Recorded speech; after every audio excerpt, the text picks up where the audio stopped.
Şöyle bir düşünün. Navigasyon kullanmaktan bir şeyler aramaya kadar yapay zeka artık hayatımızın tam ortasında. Bize müthiş bir verimlilik, kişiselleştirme ve daha önce hayal bile edemeyeceğimiz bir bilgi erişimi sunuyor. Ama acaba bu inanılmaz kolaylığın görünmeyen bir bedeli olabilir mi? İşte tam olarak bu soru son zamanlarda yapılan bir araştırmanın kalbinde yer alıyor. Hani o her an elimizin altında olan, sürekli bir şeyler sorduğumuz akıllı cihazlar var ya, işte onlar bizim düşünme şeklimizi farkında olmadan nasıl etkiliyor? Şimdi gelin bu konunun derinliklerine inelim. İnceleyeceğimiz çalışma Michael Gerlich'in 2025'te yayınladığı ve yapay zekaya olan bu yeni bağımlılığımızın zihnimize olan maliyetini masaya yatıran bir makale.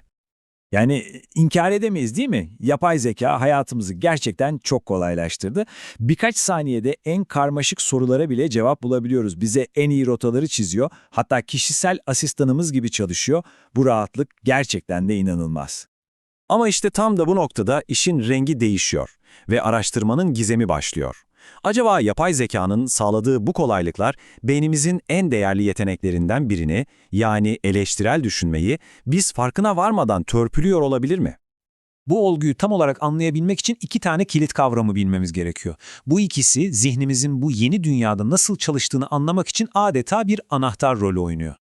İlk kavramımız eleştirel düşünme. Yani basitçe önünüze gelen bir bilgiyi olduğu gibi kabul etmek yerine onu bir sorgulama, farklı açılardan bakma ve bir mantık süzgecinden geçirme becerisi. İşte araştırmanın acaba risk altında mı dediği temel yetenek tam olarak bu. İkincisi ise bilişsel devir. Bu da teknolojinin bizim yerimize düşünmesine izin verdiğimiz davranış aslında. Mesela bir e-postayı okuyup anlamak yerine yapay zekaya "hadi özetle" demek ya da bir konuyu derinlemesine araştırmak yerine sohbet robotuna hızlıca sormak, işte bu tam olarak bilişsel devir oluyor. Bakın bu karşılaştırma çok önemli. Bir tarafta zihnimizi çalıştıran, adeta beynimize spor yaptıran aktif düşünme var. Diğer taraftaysa "ama şimdi kim yorulacak" deyip işi teknolojiye yıktığımız, zihinsel çabayı azalttığımız bilişsel devir var. İşte bütün hikaye bu ikisi arasındaki gerilimde yatıyor. Peki, güzel. Ama bilim bu konuda ne diyor? Araştırmacılar bu ilişkiyi incelediklerinde karşılarına ne çıkmış? Hadi gelin şimdi kanıtlara, yani sayılara bakalım. Öncelikle şunu belirtelim, bu öyle küçük bir anket değil. Çalışma Birleşik Krallık'ta tam 666 katılımcı ile gerçekleştirilmiş. Bu da demek oluyor ki elde edilen bulgular istatistiksel olarak oldukça anlamlı ve güvenilir. Ve verilerde karşımıza çıkan ilk çarpıcı tablo bu. Genç katılımcılar, yani 17-25 yaş arası, yapay zekayı çok daha yoğun kullanıyor. Bu belki şaşırtıcı değil ama durun, asıl ilginç kısım şimdi geliyor. İşte az önce bahsettiğimiz o yoğun yapay zeka kullanımının bir yansıması. Aynı genç grup eleştirel düşünme becerilerini ölçen testlerde daha düşük puanlar almış. Bu da ister istemez akla şu soruyu getiriyor. Acaba bu ikisi arasında bir bağlantı olabilir mi?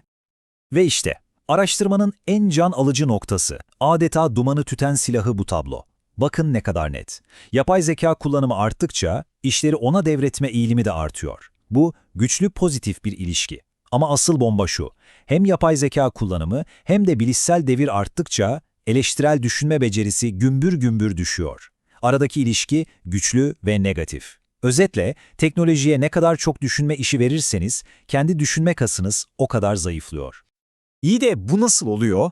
Yani rakamlar bir şeyi gösteriyor ama arkasındaki mekanizma ne? Bu eğilimleri birbirine bağlayan şey tam olarak nedir? Ve işte araştırmanın bize sunduğu o evrek anı. Sorun doğrudan yapay zeka kullanmak değil. Asıl mesele, yapay zekayı kullandığımız için zihinsel görevleri ona devretmeye, yani o bilişsel devile alışmamız. İşte bu alışkanlıkta zamanla eleştirel düşünme becerimizi köreltiyor. Zincirdeki en kilit halka bu.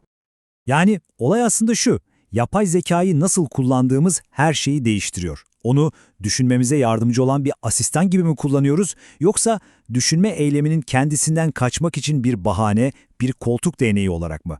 Unutmayın, beynimiz de bir kas gibidir. Kullanmazsanız zayıflar. Peki, madem durum bu, şimdi ne olacak? Tüm bu bulgular bizim için ne anlama geliyor ve daha da önemlisi, bu konuda ne yapabiliriz? Gelin şimdi işin peki sonuç kısmına ve çözüm önerilerine bakalım.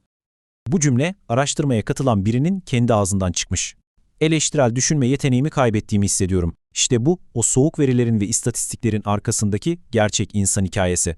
Durumun ne kadar kişisel ve önemli olduğunu tokat gibi yüzümüze çarpıyor. Ama neyse ki her şey karanlık değil. Araştırma bize çıkış yollarını da gösteriyor. Mesela çok ilginç bir bulgu var. Eğitim seviyesi yüksek olanların bu durumdan daha az etkilendiği görülmüş. Bu ne demek? Demek ki bilinçli olmak, ne yaptığımızın farkında olmak çok önemli. Teknolojiyi sadece pasif bir tüketici gibi kullanmak yerine onunla aktif olarak oynamalı, sorgulamalıyız. Yani zihnimizi tembelliğe alıştırmamalıyız. Ve belki de tüm bu anlatıdan sonra kendimize sormamız gereken en önemli soru bu.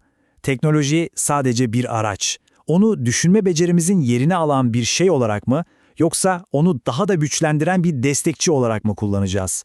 Bu seçim tamamen bizim elimizde. Peki siz kendi teknoloji alışkanlıklarınıza baktığınızda bu dengeyi nerede kuruyorsunuz?